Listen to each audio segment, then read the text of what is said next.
Hi, everybody. My name is Grace Bubeck, and this is a live conversation with Stephan Bodian in the series of Living from Love. Hi, Stephan. Welcome. Hi, Grace. Good to see you. Yeah, good to see you. And dear, there's always technical challenges. I just need to turn something off.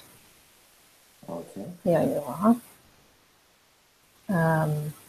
So, what would be helpful for people who are watching is if you could let us know whether you're actually seeing the image clearly that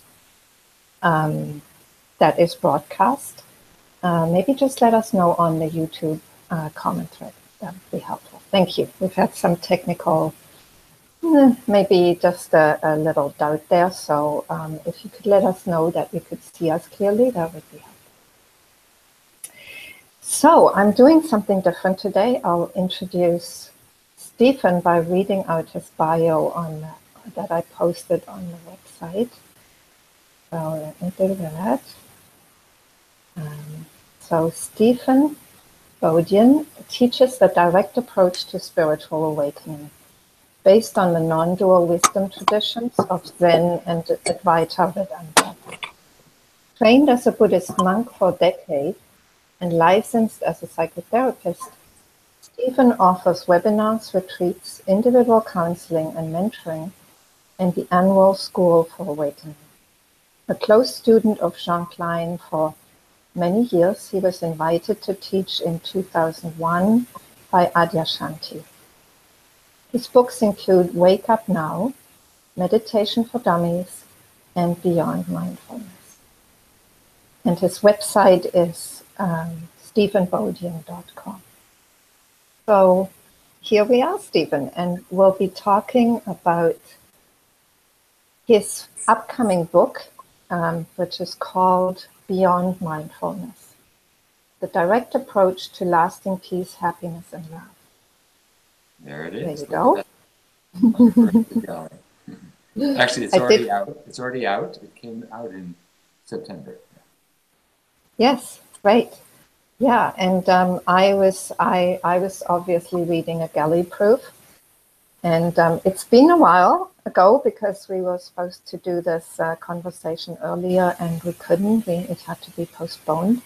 So rather than talk about the book, Stephan, I'd really just like to invite you and myself and everybody else to talk about the topic, which is today's topic, which is the role of practice Right. in the what you call the progressive path and the direct path.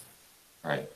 And so the progressive path, as you name it, is a path whereby practice is supposed to lead you somewhere to some goal to be achieved in the future, in time. And the direct path is obviously the pointing to what is already there. So, and yet practice, and that's what I'd like to start talking about with you, has been something very important in both our lives because we both have a Buddhist tradition as a starting point to our spiritual unfolding. So maybe you could tell us about your life as a Buddhist monk and how, not the details of it, but what the role of practice was in that Sure. life. Sure. Mm-hmm. Yeah, in the tradition that I practiced in, which is Zen, of course, the Zen tradition, particularly in the Soto Zen tradition, meditation is extremely important. It's almost like, in fact, they say in Zen, 1 minute Zazen, 1 minute Buddha. So the sense of just sitting itself is an expression of your awakened true nature. Not so much in the Rinzai, but in the Soto, which is what I studied. So it's almost fetishized. It's really looked up to. Zazen in itself is a sacred activity. So really from the Soto tradition, in its purest expression, there is no place to go. Sitting itself is an expression. But the way it's actually taught, and I taught with a teacher who was a combination of Soto and Rinzai, there was really an emphasis on breaking through, you know, using meditation as a way to break through the barriers, to see your true nature, to solve the koan. The first koan is, does a dog have Buddha nature? And the answer is moo. What does that mean? You know, and then they would, you know, you would be hit over the head, you know, the shoulder with a stick. There was some of that, and a real sense of energy, vitality, a push to wake up, right? And in my own experience, I basically burned out. You know, I couldn't do it. It wasn't working for me, right? It was working for some people, it seemed. You know, they were having breakthroughs, but, you know, except for a few little glimpses, you might say, it wasn't working for me. And for that reason and a number of other reasons, I left my practice as a Zen monk and went back to school to study psychology. I went back to work. I got into a relationship. You know, I ended up raising some kids. But I studied other things. I studied Tibetan Buddhism, which is also practice-oriented. And then, you know, particularly the Dzogchen tradition. And then I met Jean Klein. And meeting Jean Klein was like a bracing, you know, cold water across the face. It's like practice, you know, don't meditate, basically. Any meditation you do has only one purpose, to find out the meditator, discover the meditator. Other than that, you know, it can be misleading, right? Because it can take you away. Jean used to emphasize that meditation conditions the mind. And he said, we really want to bring unconditioned mind and discover unconditioned mind, right? So don't meditate in order to condition the mind, which is what a lot of progressive meditation is doing. It's actually conditioning the mind. And that's believed to be a positive thing, beneficial, right? To make you happier, less stressed, you know, more compassionate and loving.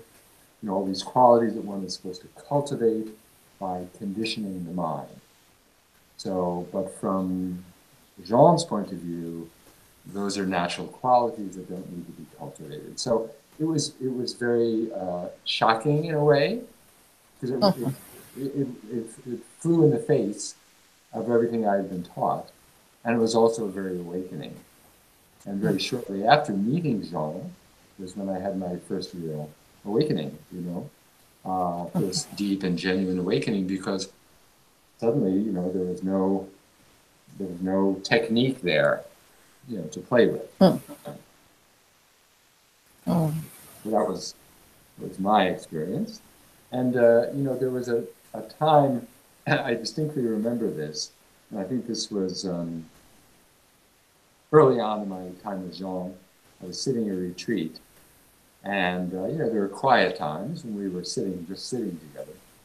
And I became really aware of how my mind was trying to meditate, you know? How I had this idea of what meditation is supposed to look like and what is supposed to be happening. And the mind was doing a very good imitation of meditation, you know? And I suddenly realized, wait a second, this is not what true meditation is about. Because then it's the mind, the separate self, that's meditating. You know? So really the question, as Jean said, was, who is the meditator? Who's meditating? If it's your mind that's meditating, what is the point? You know? Yeah. So that's a brief glimpse. Yeah. How about you? Beautiful. You know, I mean, it was the same thing for me. Different. I mean, for starters, I wasn't a monk, nor a nun, but I was meditating for a long time, over 10 years probably, until I reached a point And, I have to say, and I'd like to really get into that with you, was hugely beneficial. Yeah. In the sense that really became much easier, happier, freer, more content, less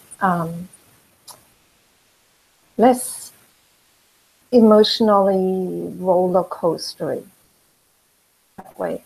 And I reached a point where I realized with all the meditating that I had done, my mind was still very busy. It was still trying to do what it was trying to do. And even though I wouldn't have put it in those terms at the time.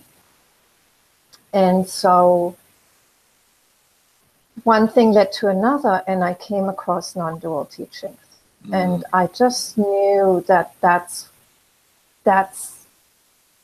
what was missing. But it took a while for me to find my teacher, Gangaji. And that's when somehow the heart just blew open. The mind, it was the heart that blew open. And from that, eventually the mind also saw its own. It's hard to say, but I came to see what is really seen. Yeah. Well, what is the source of it all? Exactly. And I came to see that both the awareness and the love are just facets of this. Whereas before I had somehow maybe too much identified with the love. That was a specific kind of detour that I took that was maybe not totally clear yet at the time. Yeah, I would say also that meditation was enormously helpful for me as well. And when I began meditation, I was a pretty anxious, stressed out person. As a student, who would really push. I pushed myself a lot and was very self-critical. And over those years of meditating, I definitely developed a deep sense of equanimity and calm. Although Zen doesn't emphasize love, so there wasn't a whole lot of love in it. But I would definitely say that it relieved the stress and the anxiety a great deal. But for me, I really wanted to really wake up. I really wanted to see deeply into my true nature. And it became very clear that meditation wasn't doing that, for various reasons, which I talk about in the book, and I think we'll get to. But, I cannot say that meditation was not beneficial, and I certainly can't say that meditation didn't contribute in some way to my awakening. Even though the awakening didn't happen while I was a monk, I think it prepared the ground in some way, so, in an unquantifiable way. So I wouldn't say to people don't meditate, although I do teach an approach to meditation, which is, you could say a non-dual approach to meditation, which of course, a lot of that I picked up from Dzogchen tradition, which teaches more in that way. Yeah. How I'm curious, Stephan. What is a non-dual approach to meditation? Well, a non-dual approach to meditation is basically let everything be the way it is. Sit and let everything be the way it is. Not that you have a choice, but you have a choice whether it's going to be the way it is. But you might as well sit and let it be the way it is. So that's basically what I teach. Yeah. So basically, no doing, no effort, no effort, no agenda. Just open to what is. Even the word open is, of course, extra. But I think that the directive of to open, let go of fixation, shall we say. The mind, and really the source of suffering is fixation. fixation of attention. We get obsessed, Yes. we get focused and narrow. So when we open, Yes. just to open, spacious, all-inclusive, as Jean finds to say, welcoming what is, that's true meditation, really. Yeah. Yeah, and the mind welcome. The mind can only welcome to a certain degree, you see. Any doing of welcoming is an imitation, right? Welcoming is our essential nature. So when I say to do, to welcome, that is a kind of a doing, right? But that doing can allow you to fall back into the welcoming, which is who you are, So even there's a paradox of practice, because I'm giving a sort of an instruction, which is to assist you in stepping beyond all method, right? But still, I'm giving, so it's kind of paradoxical, right? Yes, it is. I was just reminded of a certain approach to acting, where people kind of just put acting, yes, where people just kind of physically, to kind of get into the feeling of what it is like to smile, what is expressed by a smile. Sure, absolutely. And it's a bit like that with practice. It's like, somehow even just the doing of opening is seen as a doing, and then it's no longer doing. That's right. In the moment that you welcoming. See it, yeah, that's right. The moment that you see it as a doing, you're out of the process. You're out of the doing. Exactly. Yeah. Exactly. So it's like I do have a bit of an issue with people who just say, and that's basically what my teacher said, drop all doing, stop. Right. That was her instruction, stop. Because that was the instruction of her teacher, Papaji. That's right. And that is very helpful, but then even stopping can be a doing. That's right. So everything can become a doing. Yeah, letting go. You could say let go. Well, what is let go? Letting go is a doing. Surrender. Oh, surrender. Yes. Well, surrender is a doing. Ultimately, any directive you give can be a doing, but until you find yourself in non-doing. Again, that's who you are, non-doing. You can't do non-doing, despite the Wei Wu Wei, right? Means do non-doing, right?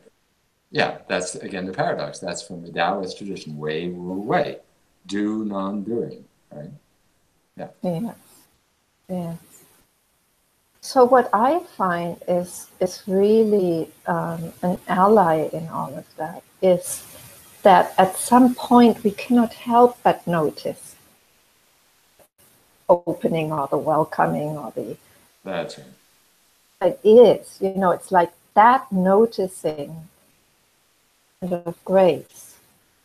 Yes. And that of course comes from true awareness, from a place that does not do, that does not imitate. That's right. And so for me, practices just don't seem to be so problematic anymore, because my senses, they lead people to that kind of noticing sooner or later, especially when they're told, when they're invited to notice when they're doing it, or when they're making an effort, or when they're, just trying to do it instead of actually doing it. Mm-hmm, mm-hmm. Yeah, in the book, of course, I address this issue. I'm particularly critiquing mindfulness, because that's the title of the book. It's also, I have taught mindfulness both as a monk and in Meditation for Dummies. So, and since mindfulness is becoming so popular, I thought it was important to critique mindfulness, so people don't get a mistaken understanding. And I think it's possible to do mindfulness in a certain kind of an obsessive way, where you never let go of the method. You become really, really expert at doing mindfulness. You even develop an identity as a really excellent, expert, seasoned mindfulness meditator. And your mind becomes so good at it that you never fall out of it, as you were describing, into the awareness that's always already present, because you're so focused. And I've met people like that, 10, 20 years or more of mindfulness practice, who never fall out of it, So unless there's some invitation to fall out of it. So in other words, if you hold meditation in a greater view, in a non-dual perspective, then there is that potential. But if you hold it in the framework of, I meditate in order to cultivate certain mind states, become more relaxed, more focused, more present, more compassionate, or whatever, and you're doing it to develop in a certain way, like there's an agenda there, there's a program, and there's, in a sense, that there's something out there in the future that I need to get to attain. I think that view, because the view that underlies meditation is really important. The Tibetans really stress this, right? The importance of the view. You can't just take a technique separate from the view that goes along with the technique. So if Jean Klein used to say, you can use progressive techniques in service of the direct approach. You see. So any technique can be used in service of the direct pointing. But the underlying understanding needs to be that it's always already the case. Awareness is always already your essential nature. It's always looking out through these eyes, experiencing life through this body and mind. Indeed, it is what you are. That understanding completely changes the nature of the meditation you do, even if you do mindfulness. Yes. I totally agree, and it seems to me like even that can be by the mind.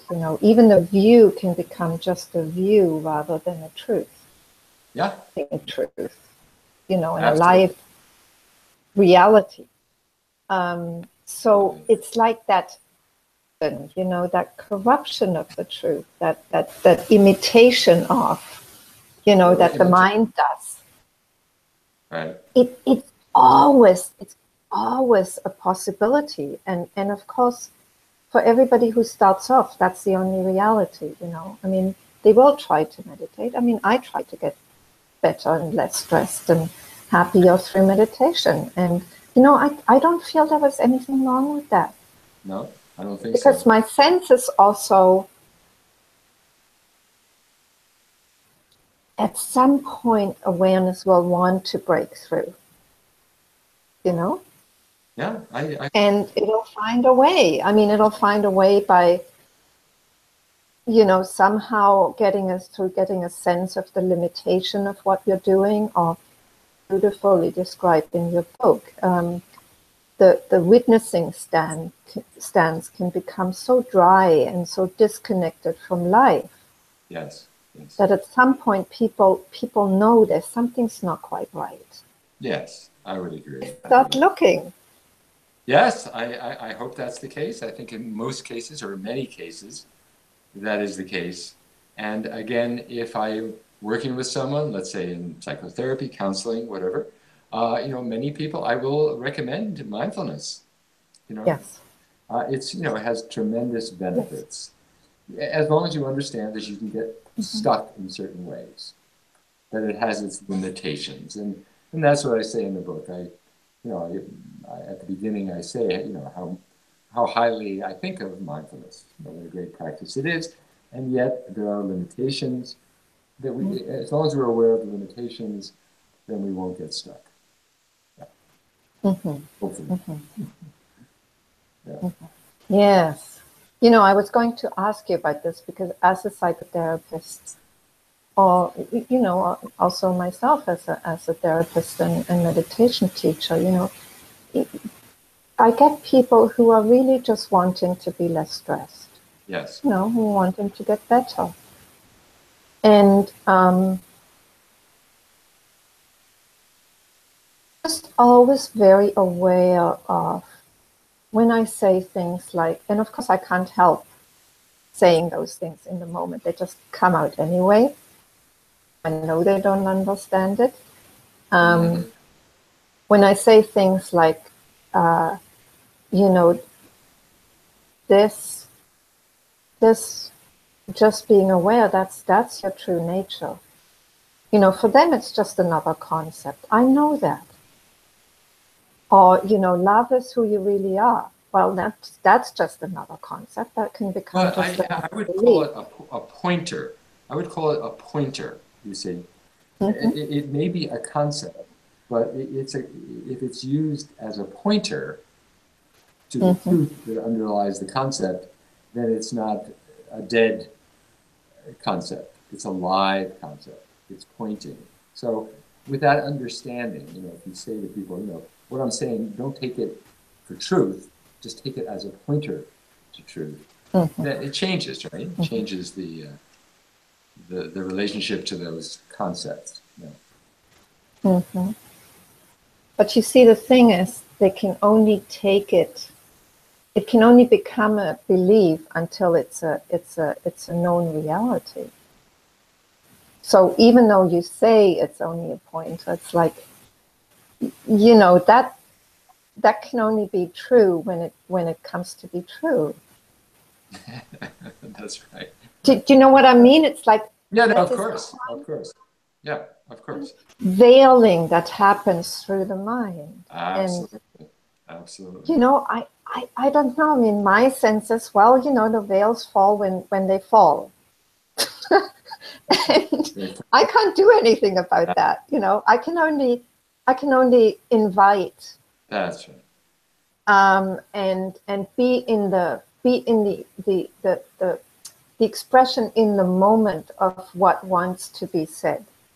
And Yeah, if what wants to be said is a pointer, then it's a pointer. And if it's a meditation instruction, you know, then it's a meditation instruction. absolutely. I If it's, totally agree. Yeah. yeah, it's like somehow, you know, we don't know, we can only ever express an invitation. And when that invitation is truly heard, we don't know. That's right. It's a great mystery.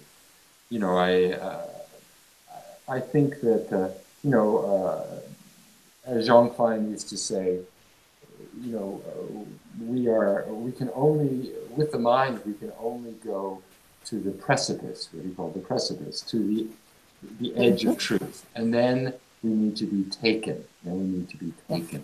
Mm-hmm. Mm-hmm. And it's that moment of being taken, which is completely unpredictable, it cannot be accomplished. You know, and people are constantly coming to me, of course, as a teacher, as a counselor, and saying, "What can I do?" Right? How can I make this happen? How can I make this happen? And I say, which is, you know, a pretty classical way to describe it, is that awakening is like an accident. You can only make yourself accident prone, right? And there are ways to make yourself accident prone, but ultimately it happens to you. It comes upon you. You know, it takes you. Truth takes you. Yeah. It ambushes you, you could say. And that'll only happen when it happens. And you can certainly make yourself more accessible to truth by reading the teachings, sitting quietly, doing some self-inquiry, hanging out with people who are similarly oriented. These are all things that are classically talked about in the Upanishads, you know? This is how you make yourself accident prone. Okay. But the awakening itself, who knows? It's a mystery. Yes. It's a mystery. Yes. And you know, the making oneself accident prone, that's where the practice is really invaluable. I mean, I know that for myself, my mind was all over the place. Yes. Before I started meditating. Me too. And meditation actually allowed the mind to really, because you keep bringing the mind back to whatever your focus is, whatever the meditation is about. So somehow, there is the mind is trained, and that's actually a good training, because when it comes to it, it's like, even moments of true insight, when the mind is not trained, that may be a bit. No, I think what you're saying. But I'll say it anyway. Yeah. When the mind is not trained, when it doesn't have staying power, it'll just go off somewhere immediately. A mind that has become still, stay, and it's able to and more into this, unless it's taken so strongly that they can't help it. But not everybody is, people have just glimpses. No. When their mind is able to stay with that glimpse. Yeah, to abide. That's when rest. Mm-hmm. Yes. That's when the glimpse becomes more than a glimpse. Yes, I would agree with that. And that's why, like, for example, the Tibetan tradition, they do something called shamatha practice, which is, stilling the mind, stabilizing the mind. Then they do vipassana, which is different from vipassana. Practice, which is more about insight. And then you get to the highest stage in the Dzogchen tradition of non-meditation, of simply abiding. But, they have these stages. Again, the problem with those stages is you could be there forever. But there's a reason for it, and I have great respect for these traditions. They understand how the mind is.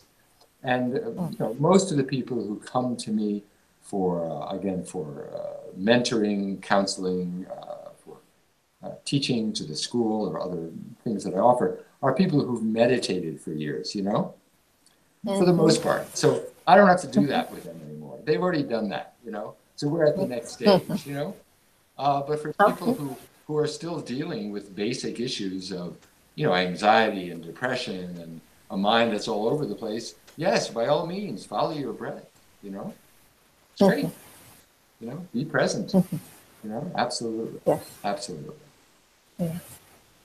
Yeah, and again, I would say in my own case, I had a very well-developed mind. Again, I was an intellectual. My mind was all over the place, very active, busy mind, And it took years and years. I always said I was the hardest nut to crack, the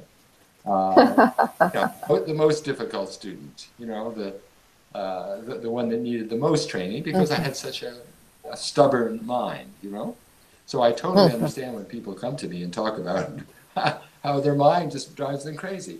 I totally get it. And so 10 years of meditation, facing a wall, helped enormously, Short of being beaten over the head with a 2x4, that was probably exactly what I needed, right? Yeah. So it helped me, and I think it has benefit, for sure. Again, as long as we understand its limitations. And as you say, maybe if we don't understand its limitations, we'll get there anyway. But it helps to begin with to understand the limitations. Yes.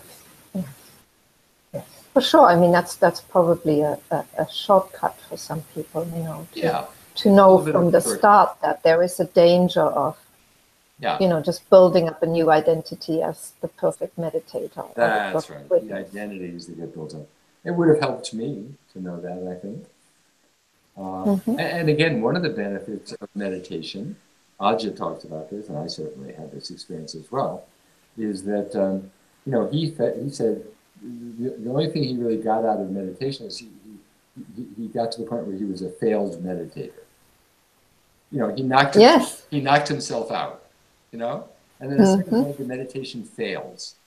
It just doesn't work. Yes, absolutely. And then Yeah. you I mean, that's the point that I reached, yeah, It's just like obvious that it wasn't doing the job. So I doesn't do needed to the look job. elsewhere. Yeah, exactly. I can remember that a retreat where I just sat there facing the wall and I was like dry as a prune. Nothing was happening. I was really focused, but it was dead. And I thought, this is it. I've reached the end. Gotta do something Yes, else. yes, You know. yes, Um, yeah. And, it's interesting you mentioned Adya because, he was such a driven meditator. And yeah. my sense is also that there's certain, and that's a kind of, maybe a more psychological insight, but I think very valuable, is that people are driven in certain ways. And somehow that drivenness, works Right. itself out Right. through the meditation. Right. When it's kind of become porous enough, then meditation doesn't work anymore. And then people are ready to open in those more direct ways, Yeah, that's an but interesting when way to put it. Yeah, no, I think that makes a lot of sense.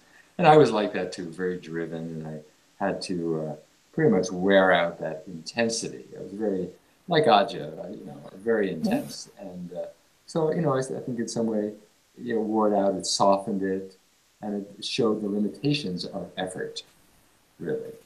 mm-hmm, I was mm-hmm, certainly young, very young, and then you have to fall into the yin, the receptive. Because yes, really, I think waking up happens in a receptive mode. It doesn't happen yes, in a yang mode, really. A yang mode, again, can be helpful, but ultimately it's to being open, to being receptive. Yeah. mm, mm.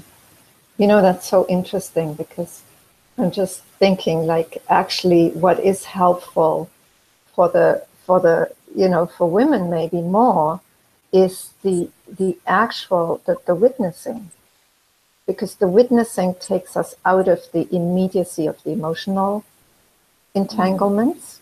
Mm-hmm. So Mm-hmm. that's actually very helpful. Yeah, If you have a tendency towards too much yin and too much kind of emotionality. right. Right. So it's helpful because that's where the emotional tendencies get worn out.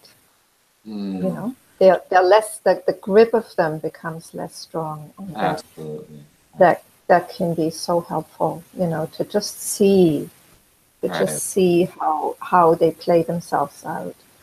And similarly, to just see how the thinking, Yeah. goes Same. in its usual routine, same old, same old. Um, Absolutely. Yeah. Whether you're preoccupied with thinking or preoccupied with emotion, the witnessing is very helpful. And then ultimately, you discover yourself as the witness, yes, as I call awakened awareness. Awareness awakens to itself as the ground of being. That's, what awakening is. And that is the fruition of the witnessing. You know. yes. Um, yeah, I'm just thinking, uh, the witnessing, it's like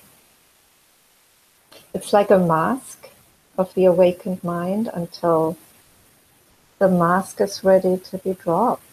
You Mm, know, mm-hmm, it's like somehow it needs to take that disguise.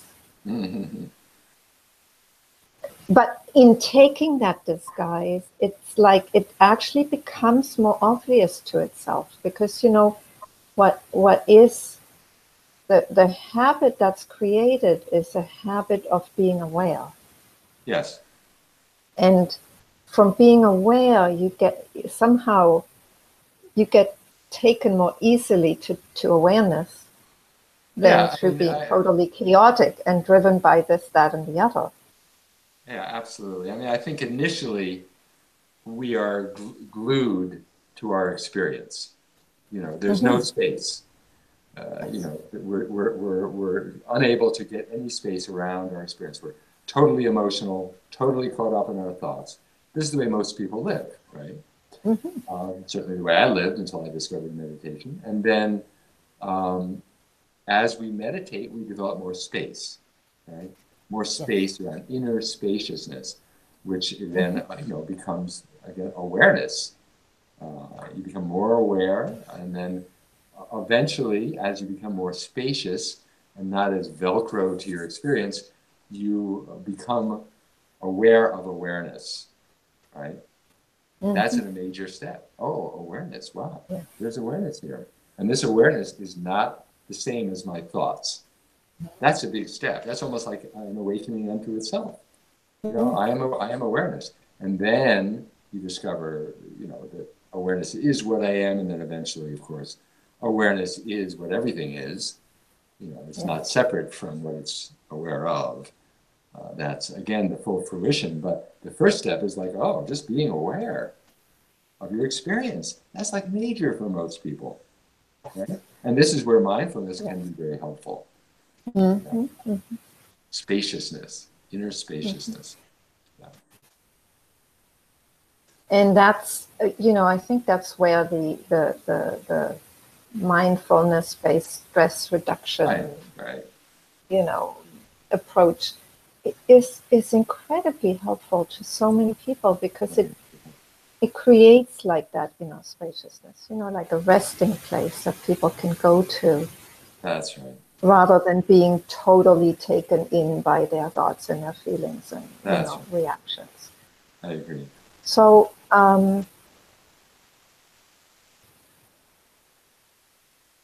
it's like somehow what strikes me is that for the beings that live in time, there's an evolution in time that happens, and the mindfulness, the creating awareness, is such an important step. The only step. It's not the final step. It's. That's right. That's right. It's an entry point for most people, for many people, and I think a very valuable entry point. Yeah, as it was for us. As it was for us. Absolutely. Yeah. So, Stephan, would you like to? Is there anything else that you would like to add at this point? Because I think we're good. I think when we have a dialogue with people, things will come up and come out that will be very rich, I'm sure, for everyone. So I'm happy if you want to invite people to join at this point. Yeah. Yes, that's what I was going to suggest, that if people want to ask questions or join us on the Hangout, you can do that. Yeah. So I'm going to post the link to the actual Hangout on the YouTube thread. I'm going to do that right now. It'll take a little bit of time before that comes live on the YouTube thread. Bear with me for a few seconds. Okay.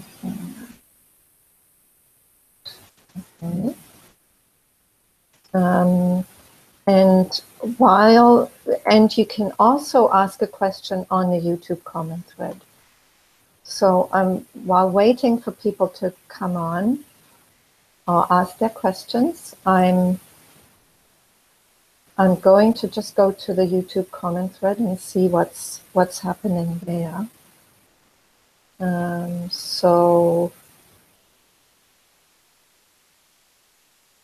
Oh dear.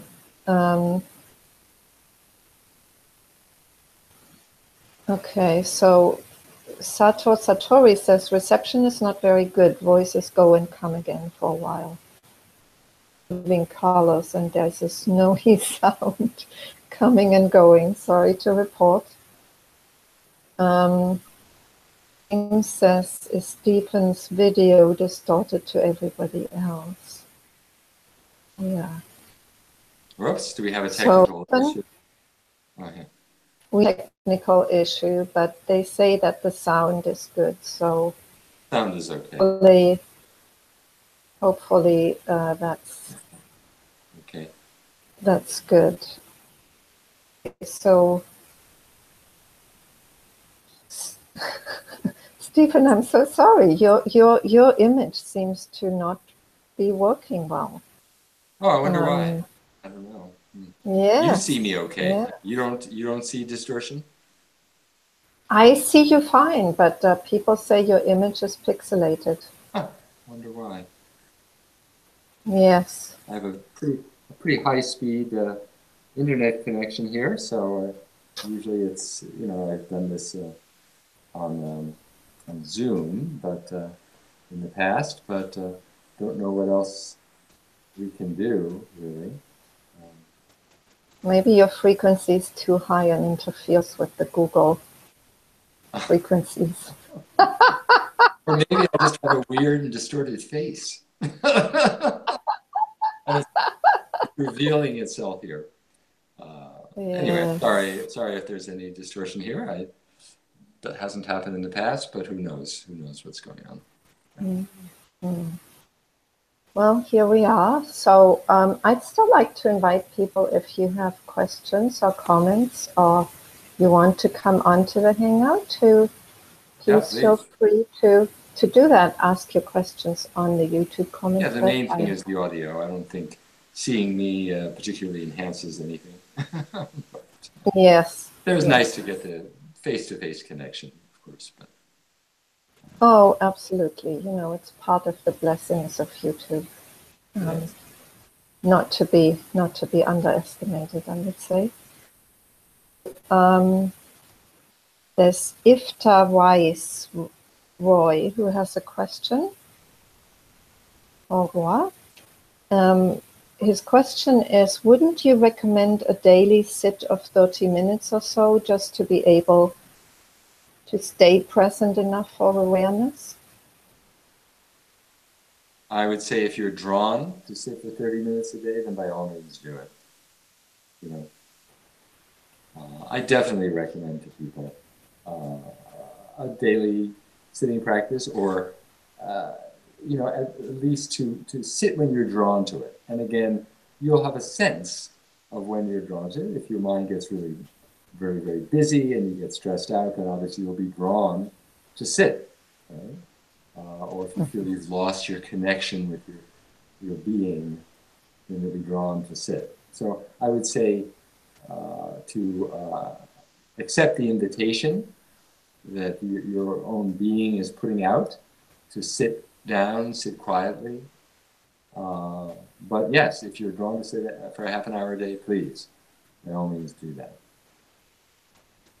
The main thing is not to make meditation into a kind of a routine, a rote routine.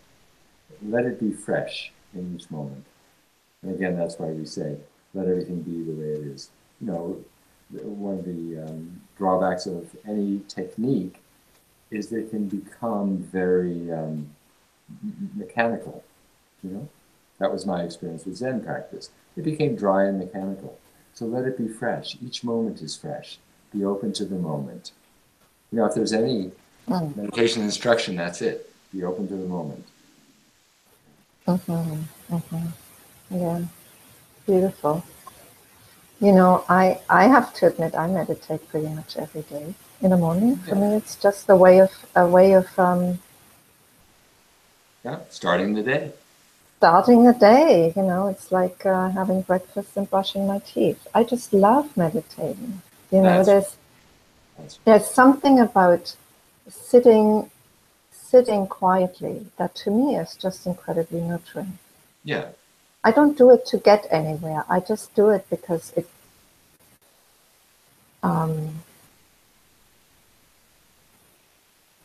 just part of this expression of life, And I'm not giving myself a line about it whether it's okay or not. It's just I like doing it, so I do it. That's right.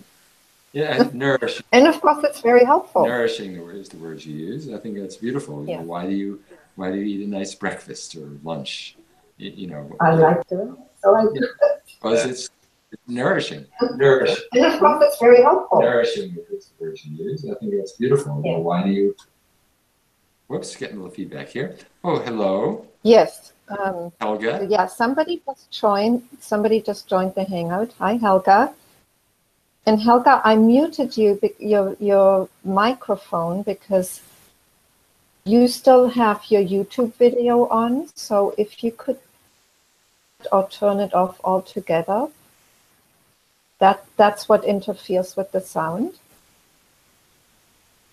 See whether you've been able to turn it off. Okay, Helga, you can. Yes, with the sound. See whether you've been able to turn it off. So Helga, go back to the YouTube watch. Okay, Helga, you can image. Yes. Oops, yeah, there's feedback. There's some feedback. Oh, yes, yes. People need to, I'll just say that generally, when you join the Hangout, please either mute your YouTube page, you know, the YouTube video before you join us, or just switch off that window, you know, just exit from that window. Otherwise, we get a feedback loop. So Helga, please join us again, but maybe before joining, just mute your YouTube video. And in case you don't know how to do that, on the YouTube video where you see the speaker, you just click on the speaker and then you can join. So please do try again. It may take some time to do that. Mm-hmm. Anyone else? Yeah.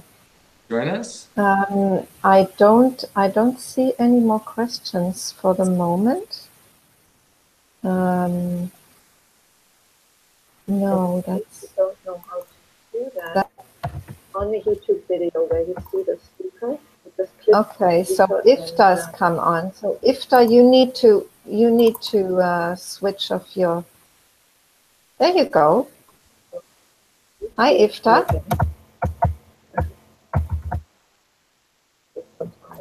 Hello, Iftar. Can you hear us? Join us? I don't. Hello. Any more questions for the moment? Oh dear. So Iftar, try and turn off your YouTube watch page. Hello.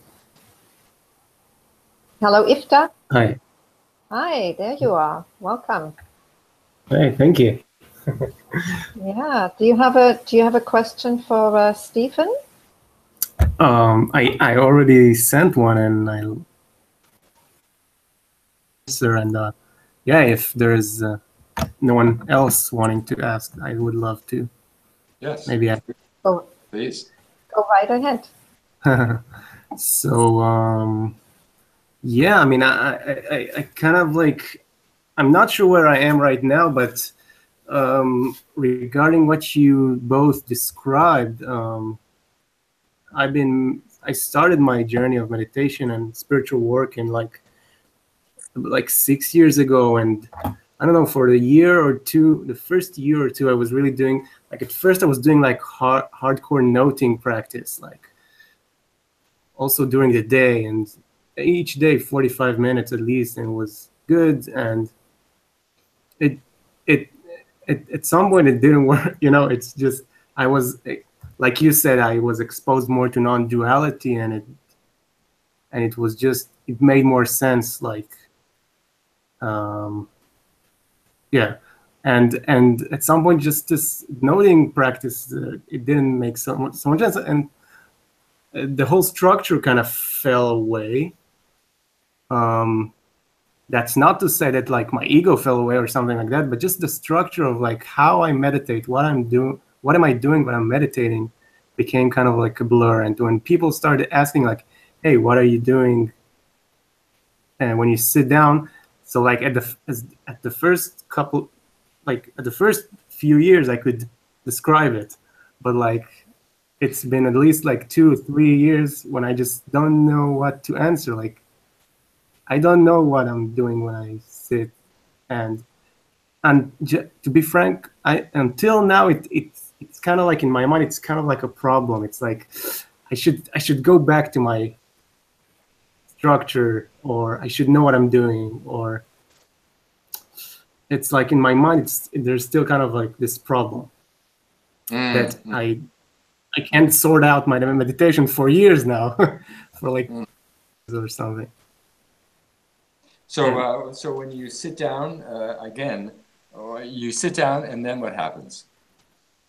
Yeah. So, well, if if I have if I have enough energy, then what's eventually happening is I'm usually almost always drawn to like asking who is the meditator in some way or another. Like doing inquiry into who is it that's meditating, thinking. Yes, pretty much that. So most of your time is spent inquiring? Either that or just sitting. I don't know, just sitting and sinking into like, I don't know, the most stillness that I can fall into. Yeah. Okay.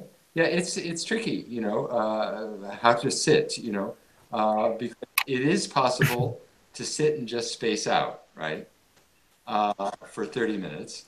And I would say that largely that is not very helpful at any level, right? At the same time, the other extreme would be to sit and be very focused. And again, I'm not saying it's bad, but to sit and be really focused, like focused on the breath, labeling or noting, as you said, is an example of that. Every little thing that comes up, you're naming it. It's like thinking, feeling, sensing, hearing. It's like that's really okay. So, but there is a kind of, again, a way, a doing, non-doing, where you can sit down with a certain intention and a certain orientation, and then fall back into the openness, right? So you begin with a certain intention and orientation, almost like a certain instruction, and then at a certain point you just let go of that. So I think there is some value in a certain amount of, like, again, orientation when you sit. Yeah. To sit, and Adyashanti, for example, has his true meditation, which is a description which he wrote long time ago. It's been around since even before I met him in '99. It's just a basic description. It's basically how I teach meditation, which is to really just be open to what is. If you sit with that intention, and then see what happens, and then eventually you may find that inquiry wants to happen. But if you just do inquiry without allowing yourself to settle in some way, it can become very mental very quickly. Yeah. Does that resonate, what I just said? Yeah, it does.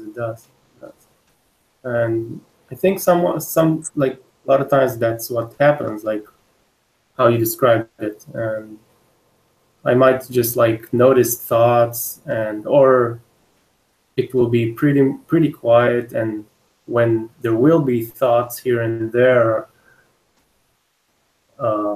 I will kind of like do some kind of a noting in that moment. And that will bring you back to the stillness. Like, in a way, maybe sometimes, yeah. Yeah, it's interesting. Ultimately, we find our way, don't we? You find your own way. There are different ways of sitting. You find your own way in a way that feels authentic, and nourishing, relaxing. I mean, ultimately, of course, it's about connecting with being, right? Mm-hmm. With the being that's already present, the awareness that's already present, you know? So however you find your way into that, whatever works for you, everyone's different. But when you found a way, then stick with that. Yes. You want it to be alive again, not dead as much as possible. Yeah. Yeah. Sometimes maybe we want to do meditation and just stop everything, and then we find out it doesn't stop. Yeah, right. So we don't try to stop it. Yeah, trying to stop it. Yeah. Yeah, it ultimately, you know, the more we try to stop it, the noisier it gets. You know, the mind can't kill the mind. It's impossible. It's like a dog chasing its own tail. You know? Yeah. Yeah. It's like, I think there might be like you said, shamatha, or, you know, absorption places, like, or yeah, places in the mind that you can really like feel there's nothing, but this is not it, or it's not the loveliness maybe that you're talking about, and being beingness. Yeah, it's very tricky. It's very subtle. You know, in the Dzogchen tradition, they're very careful to steer you away from what are actually like dead places. You know, where there is no aliveness, where there is no brightness, where there is no awareness. You can easily fall into a kind of dead zone. You know, there's nothing happening, but there's also no awareness. You know, it may feel still, but there's no aliveness to it. There's no light there. So it's, finding our way with this is one of the most important and also tricky and subtle things to do, actually. Yeah. Yeah, maybe it's the difference between like control and no control. There you go. There you go. Yeah, exactly. You kind of start out with a little I like to say orientation. It's kind of like you're orienting in a certain way. You're not controlling, but you're orienting. You have a certain intention, a certain orientation, and then you let go. Yeah. You know? Yeah. Okay, good. Well, thank you, Ifta. That's great. Yeah. Where are you calling from? I'm right now in Slovakia, but I'm an Israeli actually. So Oh, in Israel, actually. Oh, wonderful. Well, it's so great to have you here. Lovely. Yeah. Yeah. Yeah, it was a pleasure. Thank you. Yeah, beautiful. Thank you, Ifta, for coming on. And, I just like to, I thought that exchange was really helpful for a lot of people, in that it brings up a point that I find is so important, which is that how we finally glimpse our own nature, very individual. Yes. It's so personal at the same time as it is so impersonal. It's like somehow the access route is so very personal. And that space of meditation is often the most intimate space. And it's so good to be able to check that with a teacher. Like if that did with you, it's so be able to somehow what it is like for this person or that person, and to get feedback, because the orientation can be steered a bit this way or a bit that way. That's right. That's right. And where dead ends can be clearly seen for what they are, and being able to, in that kind of exchange, is so important. Yeah, I agree. The relationship with the teacher is so important. I had the good fortune of having some wonderful teachers, Suzuki Roshi in my early years of Zen, Jean Klein, Ajahn Shanti. So, and to be able to sit with these people in close exchange and get their transmission and also the subtle pointers. So there's nothing quite like that. Yeah. There's no right or wrong way to do meditation. There's your way. Yeah. Yes. Yeah. Yeah, and you find your own way. It's very. I always say to people, you are the path. There is no path outside of you. And the paths are so very unique, so very individual. And even as we recognize similarities, Right. Absolutely. Yeah. So, and the beauty of the internet is that it allows people to, even with people who are far away, they don't have to travel to go to a retreat with, this teacher or that teacher, they can just contact them. Right.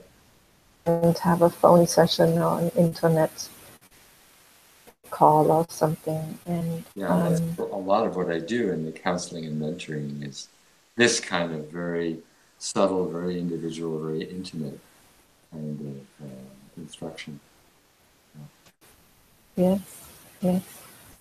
And how beautiful how that's possible these days. I just love it. I love the internet. Oh, it's amazing. Well, Ifta from Slovakia via Israel, and Helga, I'm not sure where Helga is from, but probably. Yeah, Helga is a fellow Canadian.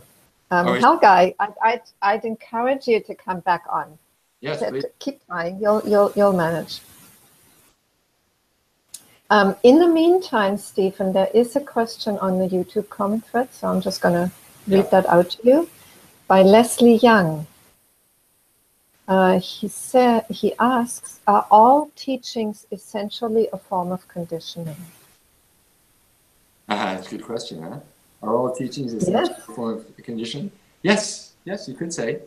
But again, I really, when I teach, I always say at the very beginning, take what I say as pointers. Don't believe a word I say. I hope you'll leave with less than when you came. These are always my caveats at the beginning of any retreat or course that I offer.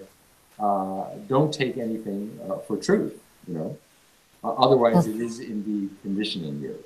And yet, these are powerful pointers. And I think words have their part. Concepts have an important role to play in pointing to truth itself. They are not truth. And I think there are people, who read the teachings and read Ramana Maharshi and Nisargadatta, and some of the other, contemporary teachers, and they learn how to speak the Advaita speak, and they've got it all down, and it's all very perfectly well developed, but it isn't truth, you see, just talk, So again, the talk is helpful, but there are pointers to being understanding, to direct apperception, direct recognition for yourself. So don't take them as belief systems, take them as pointers, and then they can be, I think, very helpful. Add something to this? Yes. Because, Leslie, it's so very subtle, because at the same time, it's like we cannot help but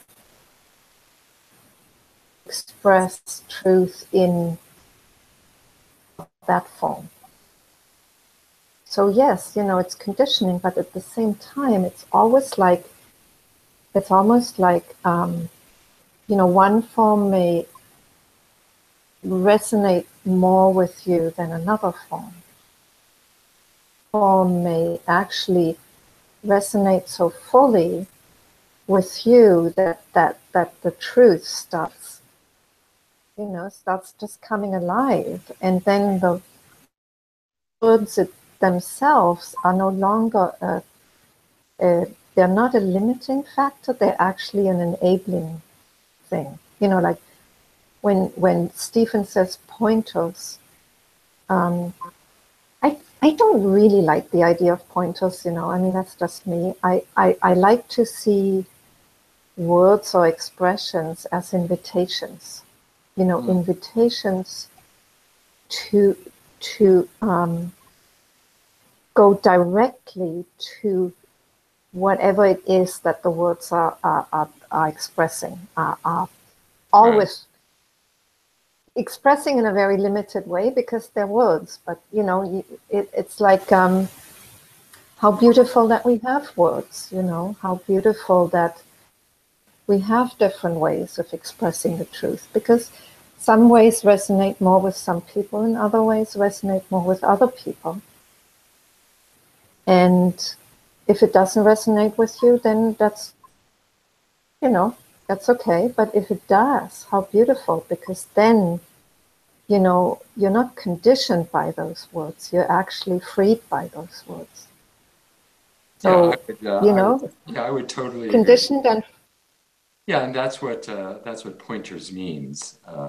It seems like you don't like the word, but pointers are pointers are in fact invitations, because the words and the concepts are pointing to something beyond words, and in that pointing there is an invitation to have the experience directly for yourself.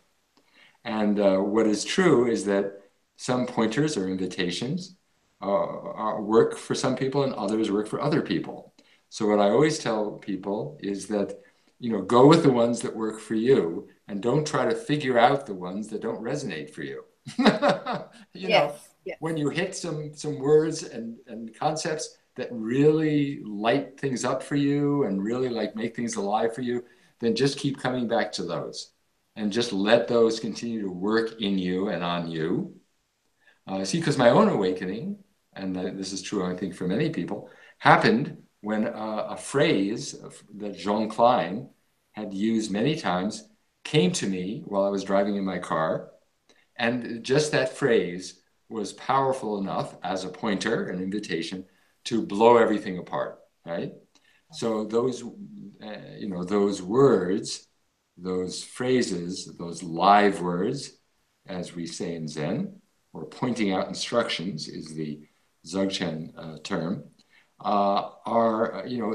they're alive because they come from the truth and therefore are invitations back to the truth, you see? But only certain ones are going to work for you. So again, like we were saying, everything's idiosyncratic. Whatever works for you, go with that. Because what I find is some people they'll try to reconcile this teaching by a certain person with this teaching by another person, and they're mixing and matching. It's like, forget it. Just go with what works for you.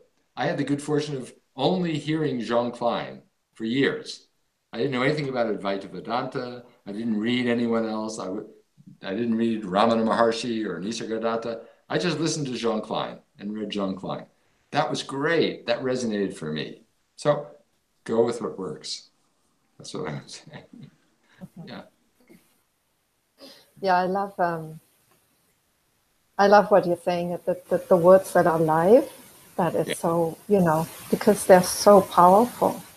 Yeah, they're so powerful. And words alone, like in my experience, have the power to turn things upside down, especially words that are paradoxical, because paradox is the core of the mystery. Is when the mystery expresses itself in words in the mind, it expresses itself as paradox. Inevitably, you see. It's this and this, yeah, and this and this and this. The mind can't conceive of that. Yeah. Yeah. Wonderful. Let me just check back in with YouTube. Ifta Keith Dowman, the Dzogchen teacher, said in one of his talks not to listen to the symbols or the words, but the message that the message is in the pure sound of the talking. There you go. There you go. It's what's behind the words. Yeah. Yes. It's in the source of the words. You know, the words are inviting you back to the source from which the words arose.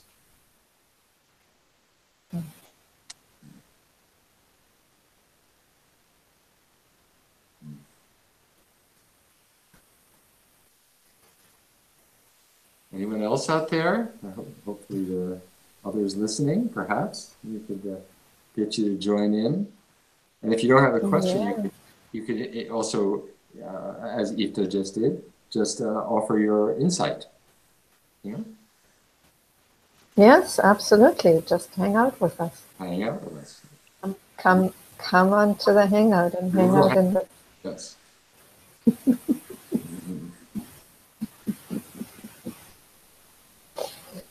Yeah.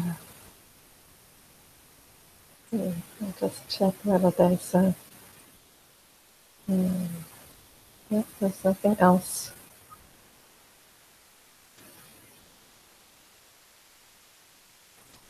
Let's see, is there anything that comes to you that you want to say, Stephan?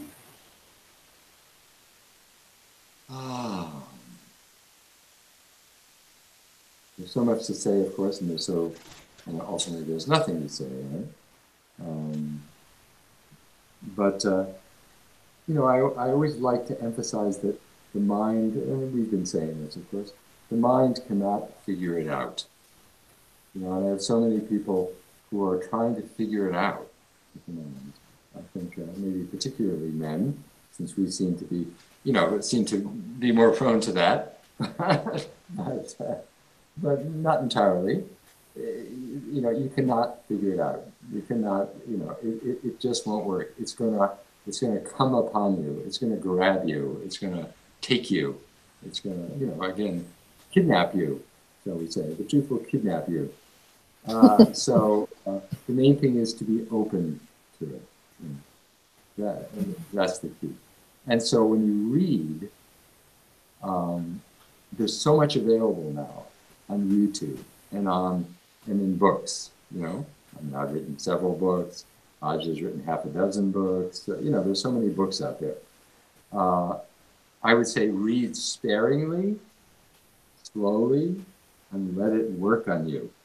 You know, and you know, I think initially you're trying to get a conceptual framework in which to organize what you're receiving, and I think that's helpful in the beginning. But then at a certain point, you've got the conceptual framework. Now just read the things that are alive, like we've been talking about, that really are, you know, they leave you puzzled and curious and, you know, burning perhaps with some desire to see it for yourself. Those are the things that you come back to again and again. It's working on you. And then just read those sparingly. You know, again, this is at a certain point. You know, same with the YouTube videos. Don't use the YouTube videos to gain information. You know, watch the YouTube videos again with in that receptive beginner's mind, that you're open to being, you know, in any moment, just a single phrase of one of these teachers has the capacity to wake you up. Be open to that possibility. That's what I would say. Beautiful. Yes. Yes. And there is another question that came in, Stephan. Okay.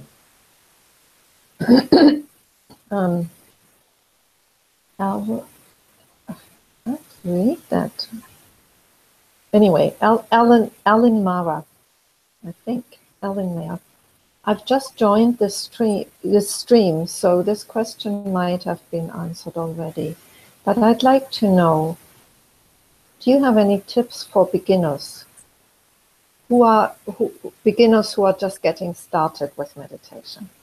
or with meditation. Well, it's kind of the first part of what we talked about today, but you know, the basic instruction that I usually give. Again, it depends on what you want from your meditation, and this is also something that we didn't talk about. You know, what are you coming to meditation for? If you're coming to meditation for, you know, easing your stress, you know, relaxing your body, helping with focus and concentration, you know, helping with depression, anxiety, things like that, then mindfulness meditation is wonderful. You know, it's great, by all means. If you're coming for awakening, then I would say a slightly different approach would be, like we talked about earlier, to sit and let everything be the way it is. Open to what is. And you may begin by being aware of your breathing. Again, this is a great way to begin. And again, in my books, Meditation for, well, actually more Wake Up Now. Meditation for Dummies is mindfulness. Wake Up Now and Beyond Mindfulness have more of the non-dual meditations, more guided meditations that invite awakening. But to sit and begin by shifting your awareness from your thoughts to your bodily felt experience. And this could take the form of being aware of your breathing, you know, the breath as it's coming and going. You could do that for 5 or 10 minutes, you know? You could do it for 30 minutes. That's the basic mindfulness meditation. When your attention's drawn off, come back to the awareness of the breath. And then at a certain point, you can just let go of that form, let go of that focus, and open your awareness to just be open to whatever is occurring right now. You know? Sounds, tastes, smells, touch, thoughts, whatever. Just wide open. Mind like the sky, you know? Sky doesn't refuse or grasp onto anything. It just allows what is to be the way it is. So, you know, if you did that on a regular basis, I think you might find that very helpful. But again, mindfulness is great. What I just described is a kind of more advanced practice, you could say. Yeah. Yeah, that's great. Thanks, thanks, Stephan. I just gave a talk locally yesterday on meditation. Yeah. And, you know, there were complete beginners there. And we did some little snippets of different kinds of meditation. That's right. That's right. And for people just to experience, you know, just to experience how, what can be a focus for meditation so that the mind can get into just focusing on that, coming back to that when it gets distracted. That's right. Yeah, so, having something that the mind can come back to when it wanders off is a good thing. The breath is, that's the main reason people do and have done for thousands of years, mindfulness of the breath. As you put it, an anchor or a refuge that the mind can come back to again and again when it, you know, the mind wanders off, awareness comes back to the breath. Or it can come back to just being open and present. Again, a more advanced practice, yes, because it's difficult to know what that means until you've practiced being present in a way like mindfulness. So, yeah. Wherever you feel drawn. Yes, yes. Yeah, beautiful. You know, and I mean, there's just always going to be people at different levels, and it's somehow, you know, the beauty of practice is that it can take people to a different level where they're then able to, you know, when they're in the habit of bringing their mind back to what is there, whether it's the breath or whether it's body sensations, you know, then they can come back to what is, just whatever is happening. Yeah, ultimately it's about discovering awareness, really, and coming to rest in awareness. You know, that's really helpful. And again, you mentioned the school. I do offer this school, which I suddenly realized, I should probably mention the school again. I do offer this school, which begins in January, a 5-month intensive program of meditation, self-inquiry, teachings, geared toward awakening. So for those of you who want to really take a deep dive, school is a great way to go on the website. Mm-hmm. Great. Yes, and you'll have the link to the website on the Living from Love website, and the address is simple. It's stephanbodian.com. If you want to go there directly. So, comments. There's Julien Harris, who says, "Thank you, Stephan. That was very helpful, reassuring." I'm not sure what part he refers to, but obviously, you addressed his query without him having even expressed it. And there's Nike Dunwald, who says, "You mentioned there was not much talk about love in your Zen times. Conditional love after / prior to awakening." What about it? Yeah, I think awakening, my experience is awakening just opens the heart wide open, as you said. We talk about spiritual awakening, what is it that awakens? Awareness awakens to itself. What is, and the heart is, in a sense, released to be compassionate. We don't have to cultivate compassion, but when we wake up to our inseparability with all of life, love just naturally flows forth. And ultimately, you could say love is what reality is made of.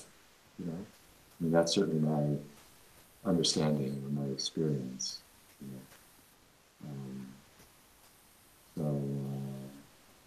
We don't talk, or at least the emphasis is on awakening and awareness, but the heart and love just naturally seem to blossom when we discover who we are. That's my experience. We are love, right? We are consciousness. So there isn't a separate emphasis on love, on cultivating love, necessarily. At least that I'm a teacher, as a teacher. Do you have anything, Grace? I was just reflecting on this,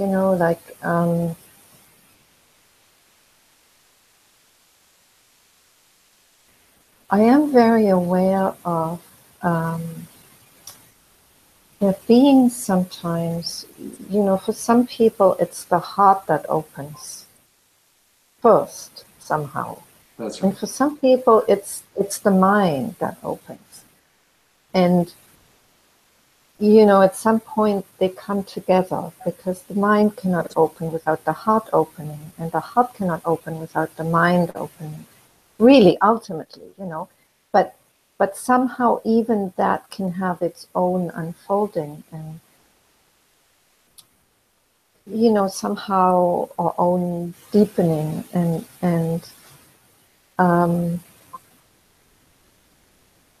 but ultimately they cannot be separate, because they're the same. How can there be an awareness of who we are without there being love? It's impossible. Yeah, I think even beyond the mind opening or the heart opening, it's really about, how shall I say it, discovering and abiding in who we really are, which is, beyond, the categories of love or awakening or even consciousness or awareness. These are just words to describe it. It's a living reality. It's being itself. And when that awakens in us, the natural result is love, compassion, equanimity, peace, happiness, joy. These are the qualities that are, how should I say, released through the being. But who we really are is beyond any of those categories, right? It's pure being itself. It's consciousness itself, right? And so love is, yes, a natural result of waking up. But you don't have to focus on love particularly. Love just naturally blossoms when we realize who we are. Mm-hmm. Hard to describe, right? We can't say that it is love. We can't say that it is anything, you know. Mm-hmm. Being itself would be the closest. Mm-hmm. But yes, love inevitably flowers.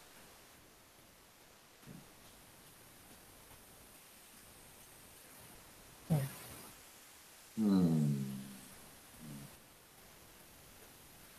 Thank you for that question.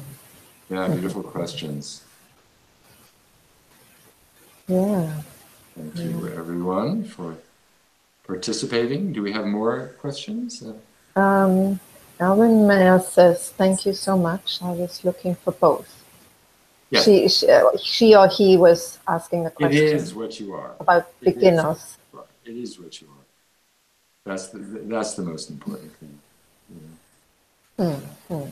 No, this person was the one who asked about meditation for beginners. Oh, meditation, sorry. Right. So she or he were looking for both the meditation instructions and beyond that, for who they really are. Yeah. Great. Beyond the practice. Yes, beyond the practice, yes. Beyond mindfulness. Yes. Mm-hmm.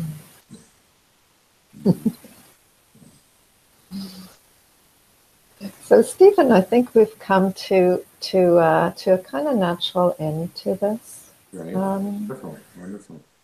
To this conversation and exchange, and lovely to being with people live. To you and to be with people.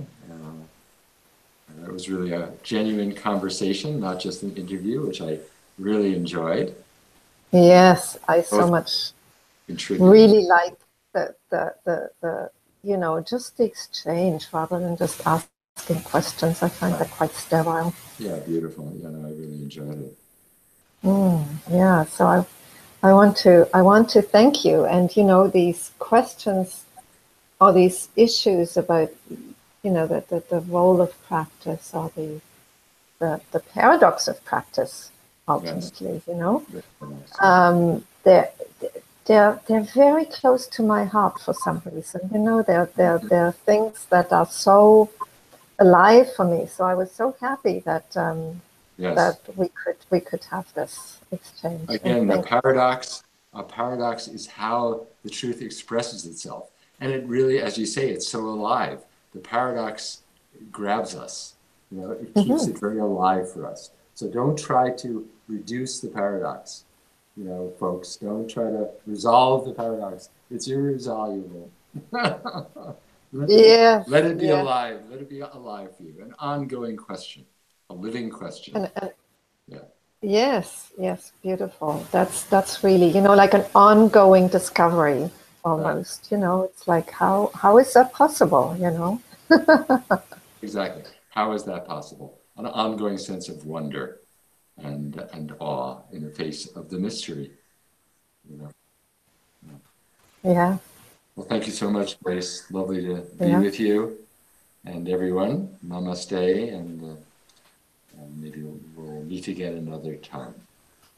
Mm-hmm. And thank you so much, Stephan. That was really, truly lovely. And I hope if the image, if Stephan's image was really pixelated and not so clear, that people will be able to listen. Just listen, don't watch, just listen. And because there are such gems in this conversation and in the answers to the questions, that I hope you don't get put off by the image.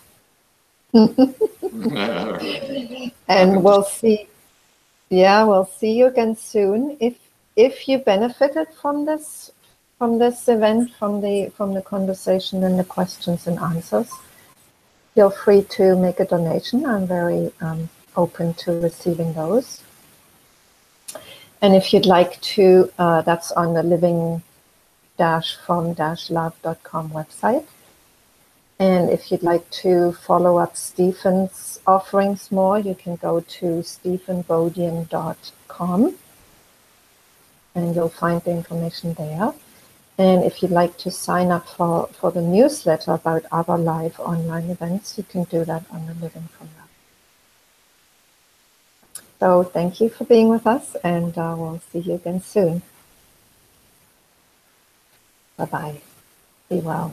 And may you know yourself truly.